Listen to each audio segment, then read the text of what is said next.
અરે આપણા કાકાને 3 વીઘા જમીન આપણા નામે છે, ચલો આપણે લઈ લઈએ. ના ભાઈ, આપણે કોઈની હરમની જગ્યા નથી જોતી, ઈ પણ આપણા ભાઈ જ છે ને. હો માં તમે? હા દીકરા, તારી નીતિ સાચી છે, એટલે તું જીવનમાં ક્યારેય દુખી નહીં થાય, એવા મારા આશીર્વાદ છે.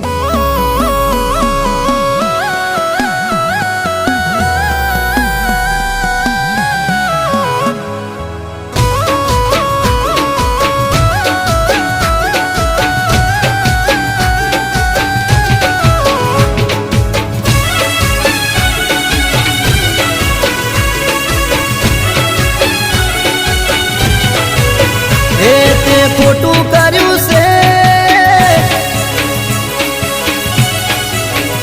ના કરવાનું કર્યું છે. તે ખોટું